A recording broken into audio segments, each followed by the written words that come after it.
Welcome to another edition of Here Come the Irish Football Show. My phone just fell. I think I broke it, but don't worry about it. Vic Lombardi and Ryan Harris with you this week. It's been a long time. It feels like it's been months since we last spoke, Ryan. How are you, my man? Where have you been, Vic? How are you? Where are you in the world? I mean, it looks like you're at Easy E's basement, man, or office, office as we call them. Yes. But it's been an amazing up and down roller coaster since you and I talked last. Had the tough loss to Stanford, a big victory against UNLV, and then you topped it off on the road against Syracuse. What a huge win. Notre Dame football is trending in the right direction. You want to hear the truth about that Syracuse game? Because I know you were there, and I've been to the Syracuse campus. Wonderful. It's awesome. It's known as a broadcast school. A lot of people of our ilk, people who go into sports broadcasting, matriculated through Syracuse. It's very well known for that. I love the fact that Notre Dame beat them only because, you know what? Notre Dame could hold its own for sportscasters. Come on. Sportscasters come from the Golden Dome, man. Yeah, and we don't even have to take class for specifically that because we're that intelligent. I majored in American studies, my man. What was your major? Come on. I double majored political science and economics and policy. Shout out to arts and letters. But, Vic, I mean, seriously, you got both Golics. Might even kind of have a third there, and Bob, right? I mean, you got both Golics. You got Brady Quinn, yourself, myself, and then newscasts across the country. One of my favorite things, you and Phil I Donahue. Yep, Phil Donahue. Yep. Don't forget Regis Philbin, the late great. Rest in peace. Rest in peace. There have been plenty of people that have gone through the broadcast ranks. Hannah Storm, who represents at ESPN. And we have multiple others, too, on the monogram board. So I think it's O-line U, tight end U, and broadcast U. That's what Notre Dame is right now when it comes to sports. Good. I had to get that off my chest. I'm sorry. Absolutely. What is the state of the team right now? Back above 500, obviously. You beat a ranked opponent like Syracuse, and things feel a lot better. So what's the temperature of the room in your estimation, right? Confidence is high, very, very high. Brandon Joseph got the game ball for the defense. Jarrett Patterson got it for the offense. And Jarrett Patterson really has been dominant. I mean, Vic, if you could have an average of how far he blocks his guy downfield, I'm telling you, it's 7 yards. He is routinely at the first down yard marker blocking his defender. Jarrett Patterson's having a spectacular year, and the run game has made everything better. Number one, your defense gets a rest. Number two, you are absolutely pulverizing the opponents. I mean, you get Audric Estime, Logan Diggs, and then here comes Chris Tyree with that speed. You're also getting Jaden Thomas involved. That's been huge. And then Deion Colzie, out of nowhere, has multiple receptions for the first time all season and played a big role in the win against Syracuse as well. Defensively, they're playing well. Isaiah Foskey has reached his form. And then how about the special teams, Vic? You got 3 blocked punts in the last 2 games. Let's go. Listen, you're a former offensive lineman, so you value what I'm about to say. You understand what I'm about to say. Nothing takes the soul of an opposing player, a defensive player, like lining up, and everyone in the stadium knows you're going to run. They know you're going to run. You run, and you're still successful with the run, because that's exactly what Notre Dame did against Syracuse. How? They just continued to call the right runs. They called back-to-back plays. One of the things that great offensive coordinators do, and Tommy Rees is right there in that conversation, is if you can't stop the play, they're going to go to it again. And they did that multiple times. They had inside runs, outside runs. You even saw a pitch out to the outside. Big old Joe Alt running, didn't get a bunch of yards, but that gets in the defense's mind. And, Vic, that's why I have space on my bookshelf. Those are souls up there that I have snatched in the run game, right? I mean, we got Dante Hightower's soul is up there. I'm not going to name any others, but you got to snatch souls. And one of the things that people miss, and a lot of people who play defense, no one actually likes to tackle. Like, no one's like, my favorite thing to do in life is to tackle. So, one, when you run the football, you're forcing the defense to do something they really don't like. And with the running backs you have at Notre Dame, they are really not liking trying to tackle Audric Estime and Logan Diggs. And Logan Diggs has been a fantastic bright spot, a big reason why the team's been turned around. Yeah, I see over your left shoulder a big spot there for us. That's Dante Hightower right over here. Yep, right in that area there. Yeah. The guy took it from him. Regarding Estime, because I'm going to be blunt, I knew of him, but I didn't know that this is what they were going to get. Did he exceed all expectations coming out of fall camp? Absolutely. And I saw him last year, and I was like, Coach, why isn't he playing? He's like, oh, he doesn't know enough of the plays. I don't care what. If he knows one, send him in the game. He is 245 pounds. He's a grown man right now, just as a sophomore. And what I love, though, Vic, is he had a couple of issues with fumbling. That happens from time to time. It's hard to hang on to a football when people are knocking you left and right, literally. And coaches put him back in a huge way. Both him and Logan Diggs, 20 rushing attempts last week. That says to your player, hey, we believe in your best production. And that sends belief and confidence throughout the rest of the team. Because guess who's going to make a mistake this year? Everybody. But now they know, hey, you may get taken out of a game, but you're going to get another opportunity. And that is incredible. That's culture building. And that's a hats off to Tommy Rees and, of course, head coach Marcus Freeman. Listen, we're going to get into the opponent this week, Clemson, of course. Later in the show, we'll visit with the folks from the Observer. You've got a great interview coming up with a huge Notre Dame fan, don't you? Yep. We're going to be interviewing Rich Froning Jr., the 4-time world champion in CrossFit Games and huge Notre Dame fan. Watch his doc on Netflix. I had the pleasure of watching that, and it's amazing what those CrossFit folks do. And even during the documentary, he was exposed as a huge Notre Dame fan. He did not hide it either. Huge Notre Dame fan. So looking forward to that. But first, before we get on to the rest of the show on Here Come the Irish, let's take a look back at that beautiful win on the road at the Cuse. Perfect strike. He has grown with leaps and bounds this season and has really turned into an excellent player.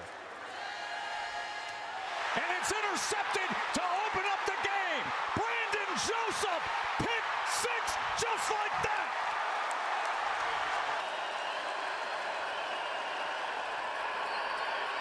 Diggs. And he's in. Irish touchdown, Logan Diggs. 2nd and 4, Schrader, pressure up the middle, able to extend the play before eventually getting into the grasp of Foskey. And for Isaiah Foskey, that's now 22 and a half career sacks. Go. 2nd and 10. Delayed pressure. Pine going to go downfield. He's got his All-American. And it's into the hands of Michael Mayer. And now with a half minute to go before halftime, the Irish are in business. 1st and goal. Play action off of it to the end zone. Touchdown, Irish. Jaden Thomas at Arkansas State. And he adds to the Irish lead. With some of the work. 1st down to pass again. Batted in the air and an interception. A diving effort from Leofau. Maris Leofau with the pickoff.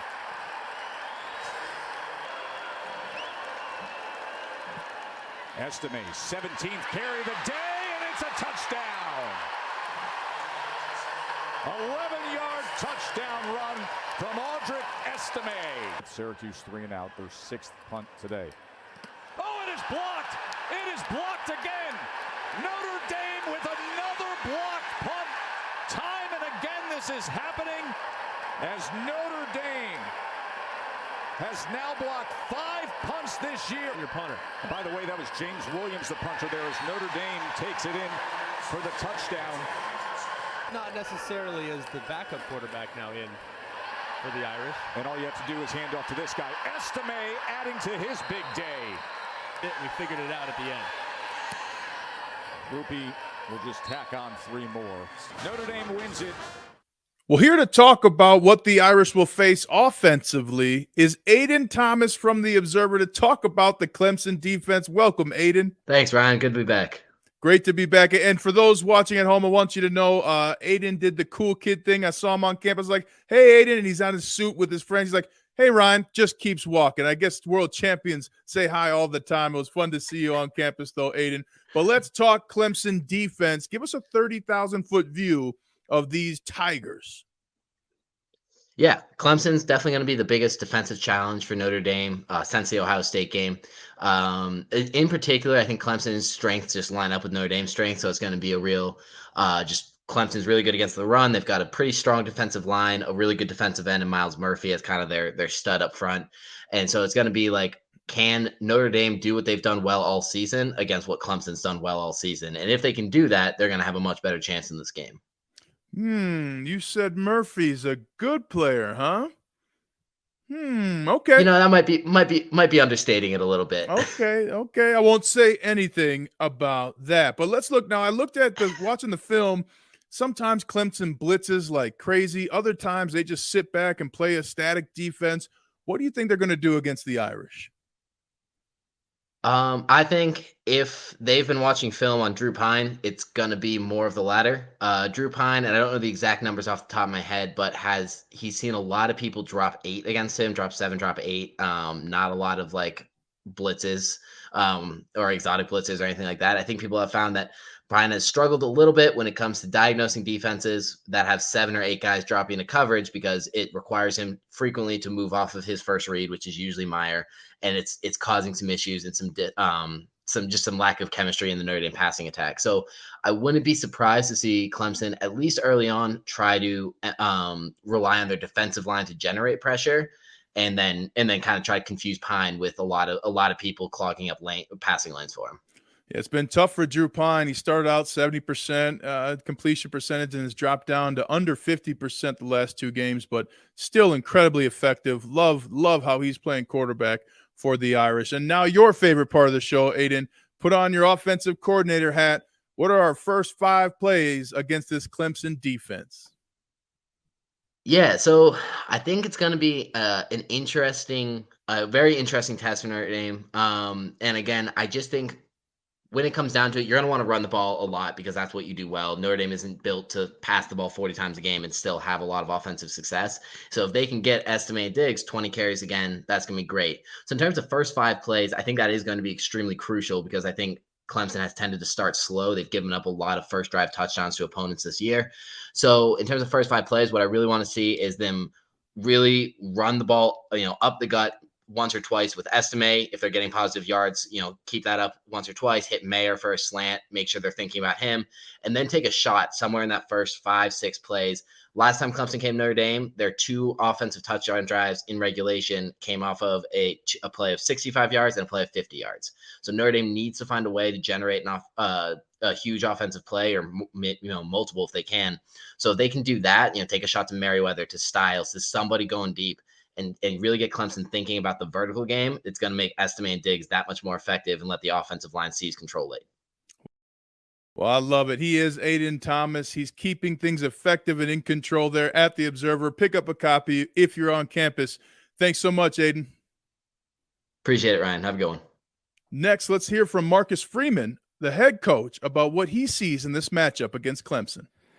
I know we got a battle coming ahead, a tall task coming ahead of us, but listen, man, I want our guys to understand you're Notre Dame, right? And that, you know what, this is what we do. We play in big games like this. It's not a David versus Goliath. This is a heavyweight fight, and we got a dang good football team. That I've always said it, man. When we do exactly what we're supposed to do, we're a good enough football team to win every game we play. But you know what? We have to do that because we've seen if we don't execute, we don't do our job, we're not going to be victorious. And you've seen that in some of the games we played this year. So this isn't a David versus Goliath. This is Notre Dame versus Clemson, 2 powerhouse, 2 blue blood programs that are going to go battle Saturday night here in Notre Dame Stadium. Let's welcome in Mannion McGinley from the Observer, class of 2023. Mannion, how's it going? How's campus looking right now post-Halloween? Campus is looking great. We're all thrilled to have another ranked win under our belt. The leaves are changing color and coming down, and we're just excited to have another night game this weekend.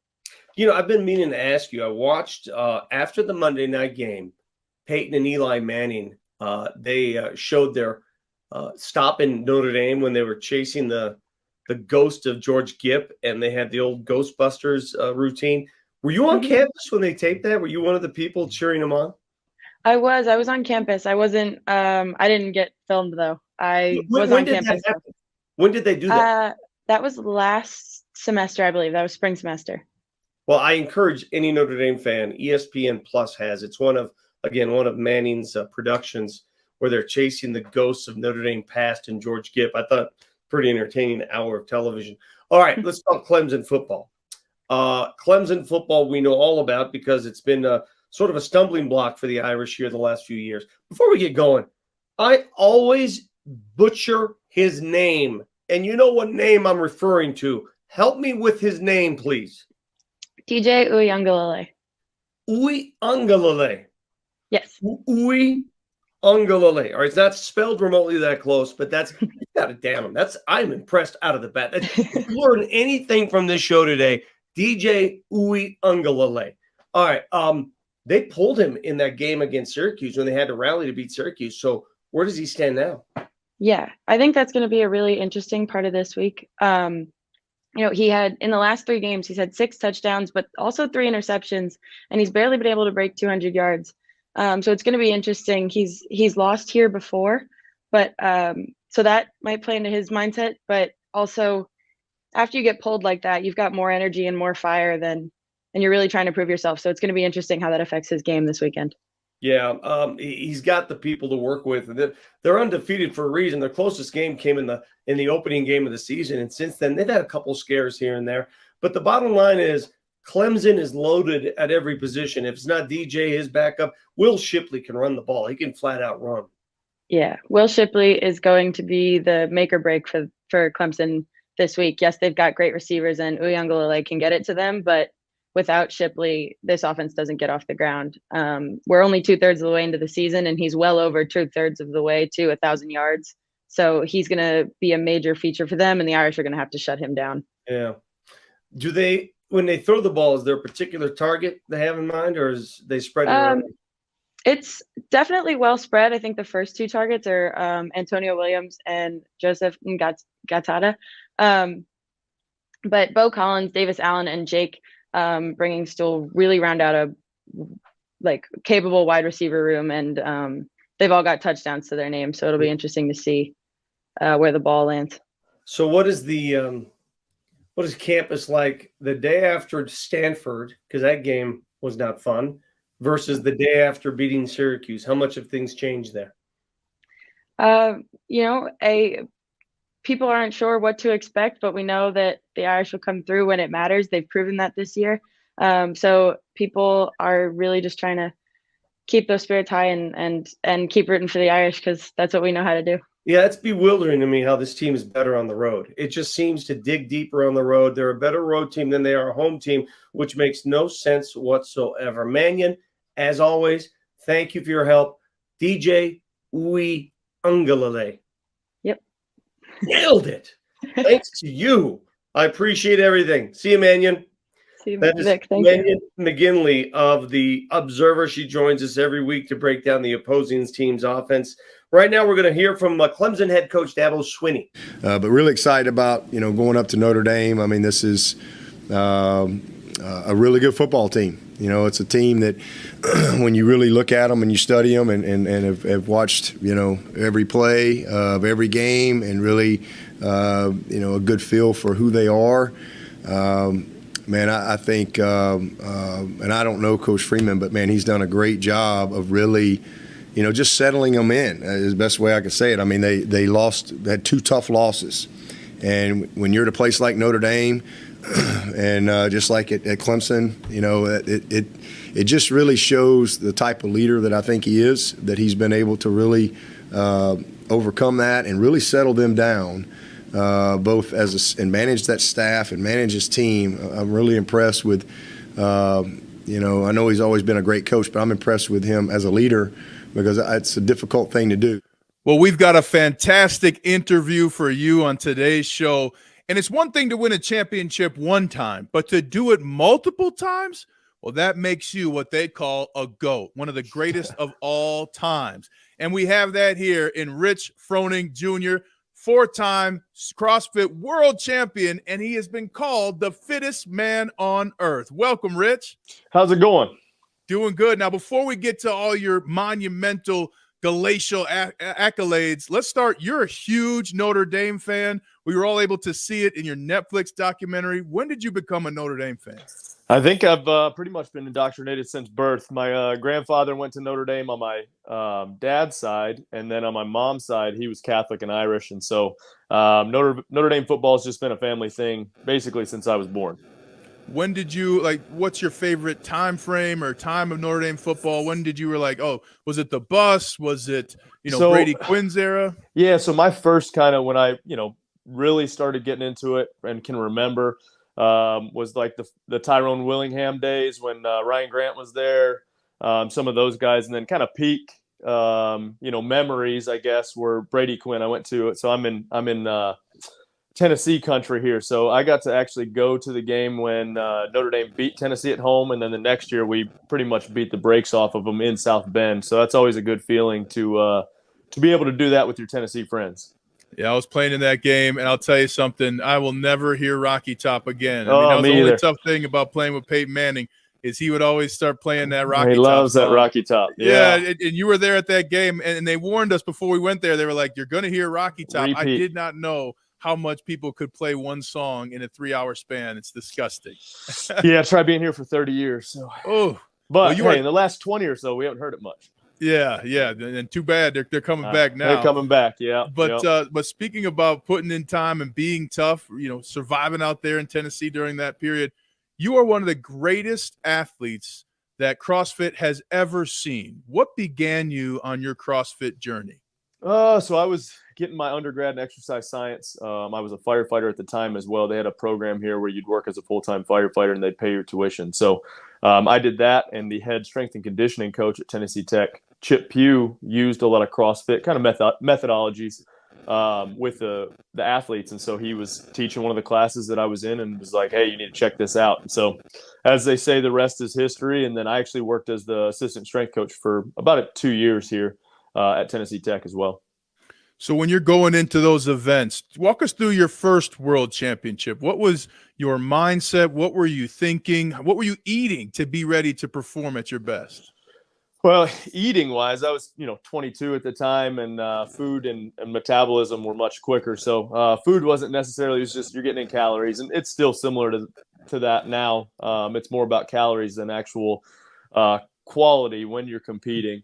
But it was, I'd just come off the year before, was a rookie, had gotten second, and was really just kind of had a bad taste in my mouth from getting second. And so, a little bit of redemption that next year, which led to, 3 more individual titles. And then from there, I've done team for 7 more after that. So still cranking mostly.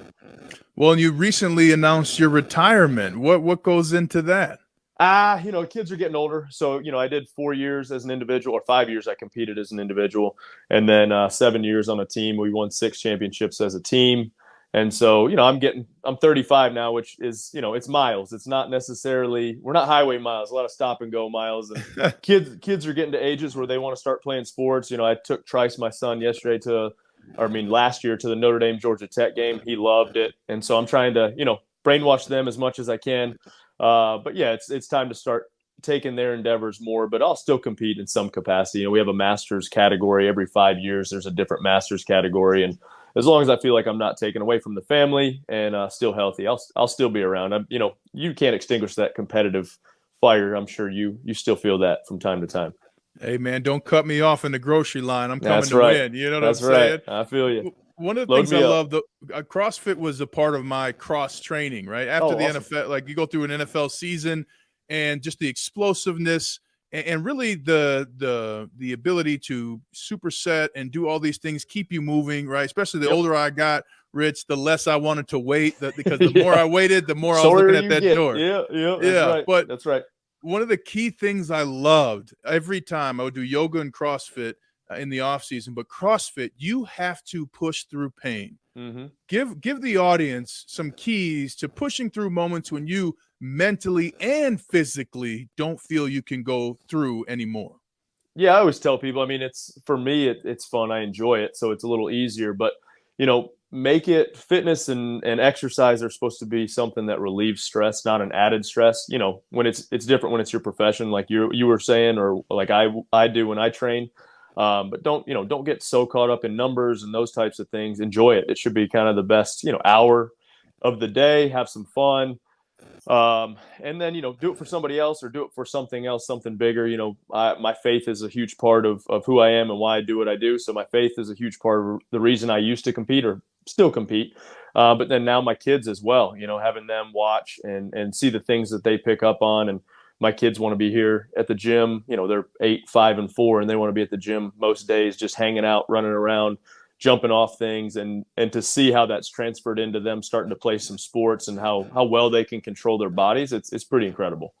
Absolutely. And with your incredible career, there always wasn't success, though. People sometimes they'll come to you, and I'm sure they'll say, hey, man, what is it? Why do I have to do it? And that's part of it. But one of the things when people say, what do I have to do to the NFL to get in the NFL? I said, you got to be ready to be embarrassed and to move through it. Walk us through one of the toughest points of your career and what you did to get out of it. I've had several of them, actually. In 2010, the first year I competed, I fell from a 20-foot rope. And at the final event, I'm sure people have seen the YouTube video of it. But yeah, it's just you kind of pick yourself up. As lame as that sounds, pick yourself up. For me, I'm one of 32 first cousins on my mom's side, so it's super competitive. 25 of us are boys. And so you don't like looking bad at anything, but that's one of the beauties of CrossFit is you may win the overall, CrossFit games, but you've lost in several events. So, that's a cool thing. And it's hard for, guys like us to really put into words what being competitive is or bouncing back from being embarrassed. We don't want to be embarrassed. So, for me, I always attack those weaknesses and find those things. But yeah, that rope climb was one of the more, definitive points in my career that was like, all right, it's time to make a choice. And for me, it was like putting things into perspective on what was important. It's not who I am as an athlete that defines me, but who I am as a man. And for me, faith was a big part of that and coming forward out of that and having some adversity. The best things in life come from adversity. Absolutely. Hey, you got 20 feet higher than I would have gotten on the rope pull. So, far beyond. Now, one thing I do want you to give the people, Rich. Yep. I've struggled with this. Many people watching are struggling with this, even if they won't admit it. The pull-up, bro. Come on, man. Yep. Teach me to pull up. I'm not doing the kipping. I've had 4 back surgeries. Yeah, I'm 300 pounds. Kipping is like I might pull that rack down. Yeah. How do I can do 4, but I need to get up into that 20 range. Walk me through what we got to do. Yeah, we use a lot for people here. We use bands, give them a little bit of, thicker band to start with if you need to get a couple extra, but you're just trying to overload that system. So, slowly get different bands around those feet or on the rack, whatever you got to do to help you with a little bit of that, or even lat pull downs or stuff like that will help with those types of things. Anytime you're pulling and using those lats and engaging that, it's going to help. But yeah, pull-ups are a mystery, that's for sure. Well, no mystery. The Irish are playing well this year, really trending upward. Yeah. For continued success for viewers and the Notre Dame football team, what's your message to them about reaching increased success each and every opportunity? Yeah, like I said, I think it's just having fun, especially in fitness. I think for the Irish, I think it all comes down to that offensive line play, if we're being honest. Got to keep pounding that rock to open up some of those other plays downfield. So and feeding Mayer the ball. But yeah, I think as far as fitness goes, like I said, have goals. But if you miss those goals, it's okay. Keep it up and keep moving forward. Fitness is a lifelong journey. It's not something that's gonna come to you every day. You've got to just kind of keep chipping away at it. Now, how come you never tried out? Did you ever try out for like a running back position, a wide receiver, linebacker? We play flag football still in some tournaments and stuff every once in a while. I'm more of a slot guy. Baseball was my main sport. Okay. I ended up playing football. First game I got to start, tried to recover an onside kick, and dislocated my shoulder and had to have shoulder surgery. So parents weren't real happy about that one, but my mom was like, you shouldn't do that. And then of course, first play, go to recover a fumble, and sure enough. But yeah, no, I do look back and wish that I had more access to playing football, but baseball was my first love. And now, like I said, trying to make up for it with playing some flag football. Well, a dream deferred into 4 world championships as an individual, 6 as a team. You are one of the greatest athletes our country has ever seen. And more importantly, you're a Notre Dame fan. That's right. Go Irish. Thanks so much for joining us, Rich. Appreciate it, Ryan. Go Irish. Next, Go Irish. You're going to hear from Vic in Vic's Picks, your chance to beat Vic Lombardi and his big brain. Welcome to the toughest game show on the internet. There's to it. Nobody wins this. Very few times do they beat me in Vick's picks, except for the last episode where we want to thank Clay Nully for winning Vick's picks. And for that, Clay, you win an exclusive Here Come the Irish hoodie coming your way. If you want to buy one of those, by all means, just ask the appropriate people. I'm sure you can buy one. But we're giving them away here on Vick's Picks. And all you have to do is participate. We begin this week with the person representing Athletic Director's Circle. That would be Chris Kinsell, O2 MBA out of Granger, Indiana. Chris, did I butcher your name? Is that okay? You know what? You were closer than most. Kinsell. Kinsell? Yeah. Chris Kinsell. How do you watch Notre Dame games, Chris? Well, we're local. I'm local, so we're season ticket holders. So the family heads out there every chance we get, and we go watch them live. How long have you been season ticket holders, and where do you sit? What section? Well, we're up in the Corbett Club section, and Nice. we've been there since they redid the stadium again. That's beautiful. Do you miss the old stadium at all? I mean, every time I go back there, it's not like I love improvements. Everything about it is beautiful. But there's part of me that when I look back at the old one, wow, remember when that upper piece wasn't here? Yeah, you know what? We typically will sell our tickets for one game to some friends, and then we'll go buy tickets in the bowl just so we can do that. Just to get down there. All right, Yep. well, let's break it down. What do you like this week? Who, what, where, how much? Give us all the details. Well, I'm thinking that the road Notre Dame team is going to show up at home, and they're going to win 23-21. I think we're going to get close a lot and then have to fall back on the kicking game. How crazy is it that we sometimes, or in this case, take more stock in a Notre Dame team on the road than we do at home? But that's the way this team's built that way. They're just more It's a mystery. comfortable on the road. Yeah, it's crazy. Yeah. Chris, thanks, buddy. Best of luck to you. Hope you All win right, it. thanks. Take care. Up next, representing the Soren Society out of Chicago, it's Peter Romholt. Peter, is it Romholt or Romholt? It's Raimholt, Vic. Rame! My goodness. Not bad. My guesses were wrong. Peter, where did you live when you were on campus? I was in Zom House, which is unfortunately no longer an active dorm.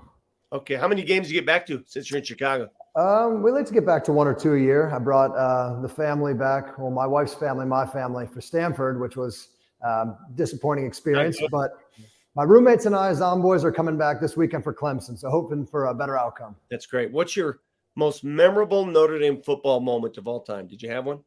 You know what? So I was there, graduated in 14, so I was there for the undefeated season. So there's a couple good ones. I remember that Pitt game. Sure. We should have lost multiple times, but Stanford stopping them on the one. You've seen the videos, Manti, Dan Fox, the boys. I mean, that was a special one there. Yeah, gosh, it's so cute when I hear people say undefeated regular season because I was in school there during the last undefeated season in 1988. That's how old I am, but it's okay. Hopefully we'll get back there someday. You never know. All right, give us your picks, Peter. Well, I'll tell you what, Vic, a couple weeks ago, I was ready to pick Clemson here, but the way we played against Syracuse and watching the way they played against Syracuse, DJ Uiagalelei with the 3 turnovers, bringing in Cade Klubnik, kind of squeaking by, and the way that our run game got going, I think we're going to win 24-21. I think in the offense, it's going to be 369 yards. I think probably over 200 of those are going to be on the running game, and hoping we can just run the rock and do some damage on the ground. Peter, I like your style, and I agree with you. I seem to think that Clemson might be a bit overrated coming into this game. Appreciate it, buddy. Good luck to you, okay? Thanks, Vic. Take care. All right, up next, representing the Order of St. Thomas More is actually, no, I forgot the Congregation of Holy Cross. Father, forgive me for I have sinned. It is That's okay. Peg from St. Edward's Hall. My apologies. I never want to pass you up for somebody else in this situation. I'll have a good cry later, but I'll get over it. Please do. Vic, I want you to, I don't mean to be a doctor reopening old wounds here, but I did beat you last time. You did? Last year, and I got the coveted sweatshirt, and I cherish it. And everyone knows me for being the priest who took down Vic. But you know what? I got some good news for you. Got some really good news, Vic. All right, well, because first of Notre all, Dame is going to win. All right. Yeah, I know Notre Dame's going to win because I feel it. But my loss to you, consider that a donation to the cloth. Well, whatever you want to call it, I'm calling it a victory. But I'm going to tell you, Notre Dame's going to have a great victory this weekend when Clemson comes. Clemson's overrated, you know, and they never play well at the Notre Dame Stadium. You know, things I know, always bet on black when you go to Vegas, never wear orange, and always know that Notre Dame's going to beat Clemson when Clemson comes to town. Oh, wait a minute. Isn't this game at Clemson? This week it's at Clemson, is it not? No. It's here. I think you might be thinking of the men's soccer team. The men's soccer team is down at Clemson. I'm also the chaplain for the men's soccer team, and they just left today to go to Clemson. Maybe that's well, on you your gave mind. me a way out on this, Father, so I appreciate that. No, and for that reason, I'm going to give you full direction on how to pick this game. How's that? Unless you want to. Go ahead. Tell us what happens. All right, Vic, here's the short. We're going to win. There's no doubt of it. Notre Dame is going to win. Clemson never does well when we're up here. And when they're up here, excuse me. And you know what? The other thing is are we going to cover the spread? Yes. Just like I cover my bagel every morning. We're going to cover it, and we're going to cover it generously.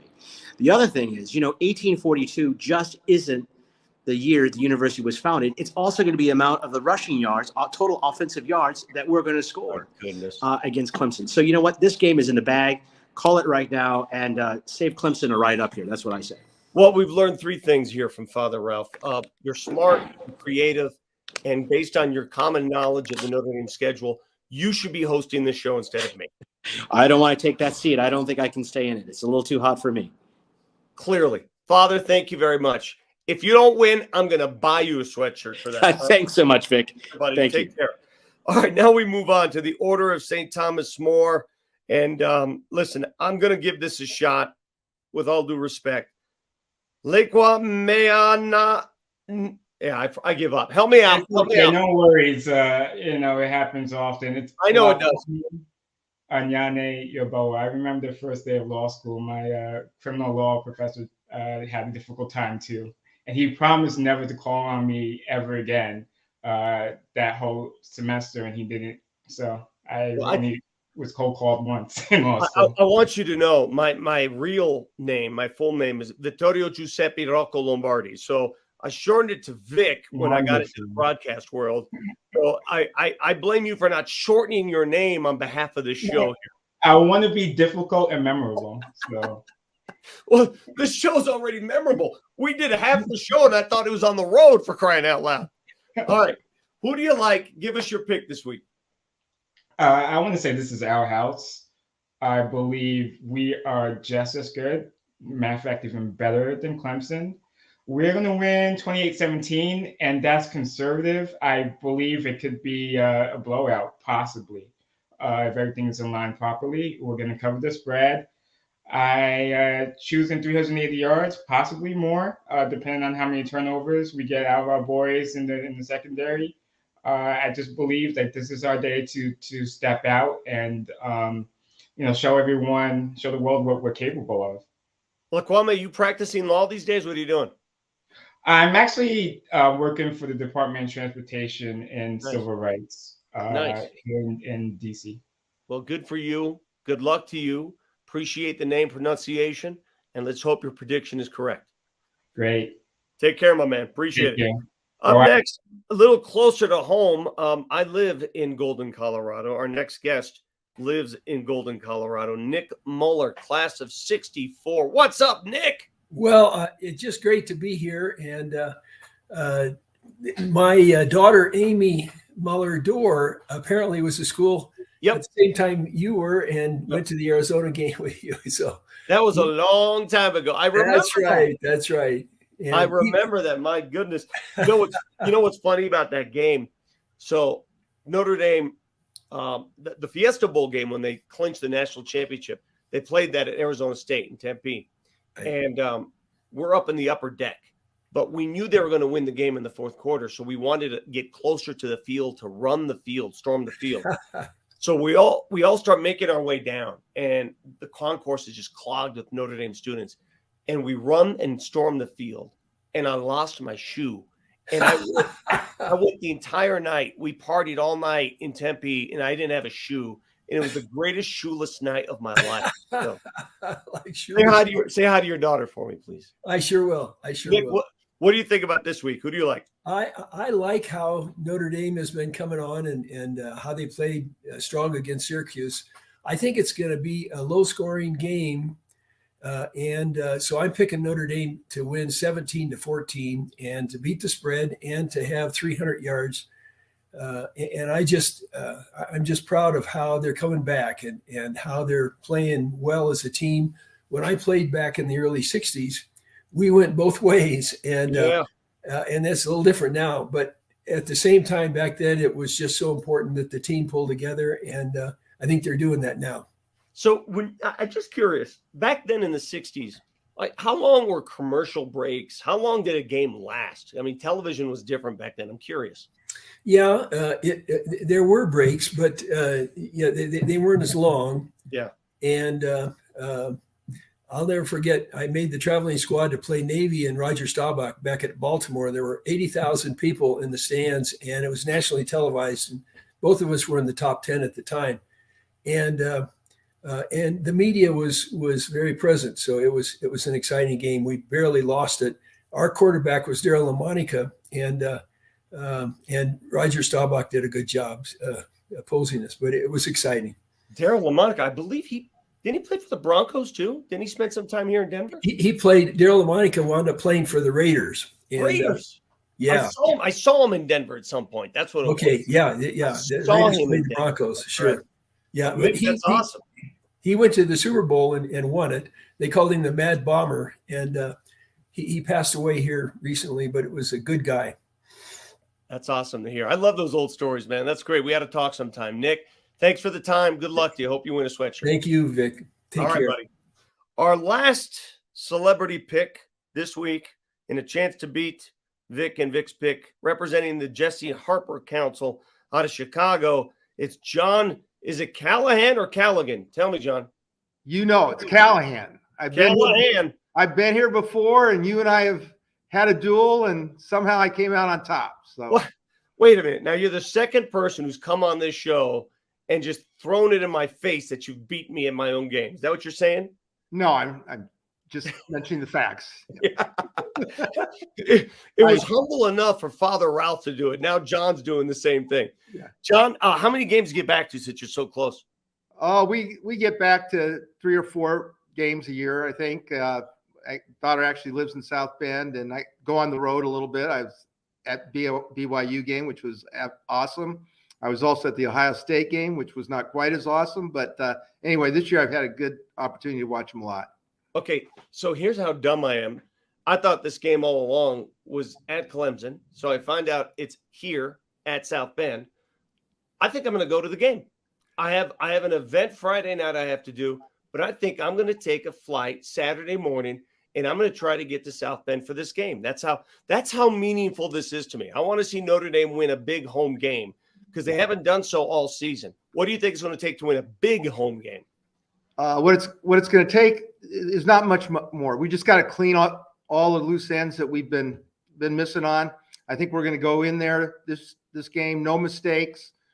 Offensive line's going to really hit it. Everyone's going to come hit it. The quarterback's going to get up there. Yeah. All the defensive backs, we're going to run that 13 offense where we have 3 tight ends in there, and I think we're going to just take them down. But it's going to be a possession game, and I think we'll do it. All right, what are your numbers?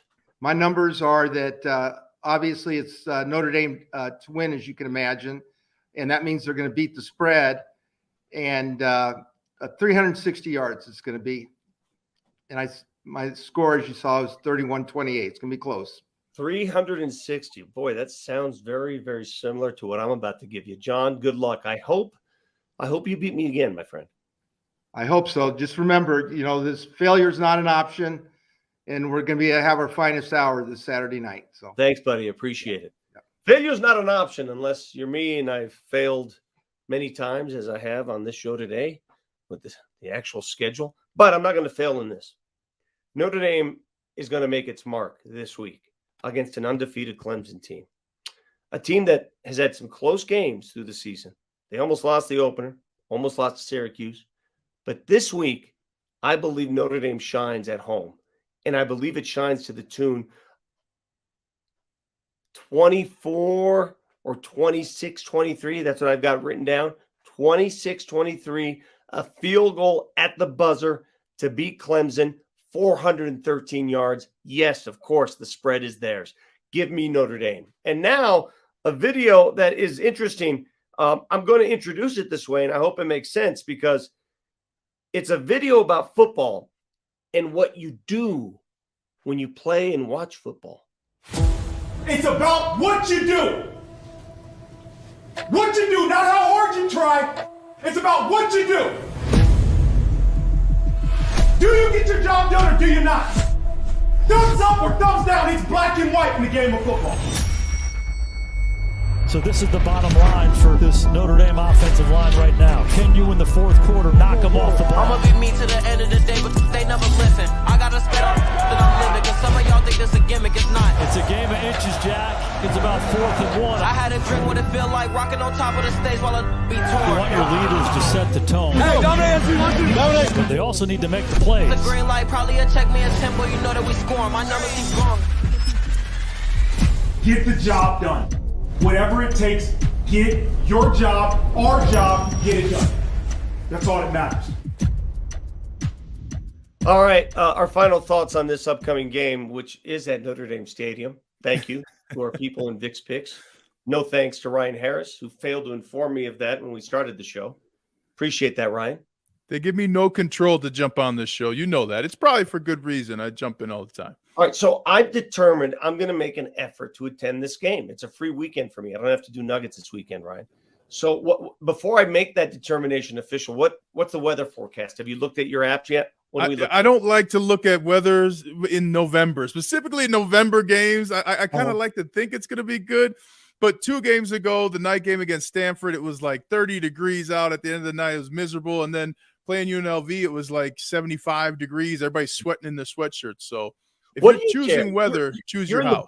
You're in the booth anyway. Do you open the window when you call the games? No, but some guys do. They like to have the sound of the field or the elements. And I'm like, listen, I've been in too many of these elements. Okay, I'm done with it. I need hand warmers. I need the heat on. Shut the window. But you know me. I win anyway, man. Let's go. All right, so convince me, especially if I attend, convince me why this is the game that returns Notre Dame to the national map. Because if you beat Clemson, they'll be ranked again the following week. No doubt about it. You are going to view what could be, with the win, the most important victory of the Freeman era. And this is where Marcus Freeman's battled through good times, bad times, and got the team back on the right trajectory. But you beat Clemson at home, under the lights, in front of the nation. Not only do you get ranked, you have a chance to go 9-3 on the season, a very different bowl game than what it looked like a couple of weeks ago. So you can say you were there for the turnaround victory in Notre Dame history, not just Marcus Freeman's. So why does Notre Dame seem to play its best football against the bigger name opponents, the higher ranked opponents? They played great against Ohio State, fell off at the end. They played great against Syracuse. We just saw what they did there. Why is that? What is the phenomena in the athlete's brain that allows that? We got to remember these are young athletes, right? All collegiate athletes are young. So when you're 20 years old or 19 years old, as in the case of a lot of these players, and coach says, hey, get ready for Marshall. They're going to give you everything they got. You're thinking, yeah, right. But when you go against Clemson, half these kids could have went to Clemson, were recruited by Clemson. So they want to prove that they made the right decision. But also they see this as a litmus test. And at Notre Dame, it's rare that you go against a team that you say, we get to see where we're at by playing them. And that always brings out the best. And you're going to get some opportunities for turnovers. It looks like DJ Uiagalelei is going to start. He has had multiple issues hanging on to the football, especially in the pocket. And then there have been some mishaps elsewhere on the offense.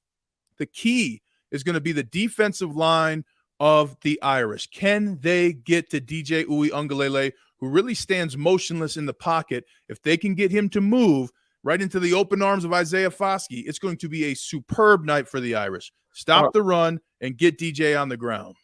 Big question offensively for you. You were in the trenches. Now, Notre Dame ran the ball all the time against Syracuse. They told them they were running the ball. Syracuse's nose guard was my size. All right. Clemson's got some big boys. Does the strategy change against a bigger team? It does not. Not every big player has big production. There are some suspects, I would call them. If I was Harry Heastan, the offensive line coach for the Irish, I'd say this guy's a suspect and that guy's a suspect. I don't want to name them now. Don't want to give away any tips, but there are some weaknesses on that defensive line. But more importantly, let me tell you what Alabama's going to do this week. Okay, Vic? They're going to run the ball, all right? Ole Miss, they're going to run the ball. Even Clemson, they are going to run the football. Running the football is a key to victory in any level of the game, and Notre Dame is one of the greatest teams in the college football landscape at running the ball. All right, Ryan, I want this known. If you or your friends, because I know you run in these circles, if any of you are private jetting from Denver to South Bend on Saturday morning, I might tag along for the ride just to see this game. Ryan, thank you, buddy. Appreciate it. Have a great broadcast. Go Irish. All right, for Ryan Harris, I'm Vic Lombardi. Thanks for watching. Here come the Irish. Here's the Notre Dame band making that run through campus to that UNLV game a couple weeks ago. Why is there one in all white? That's the band here.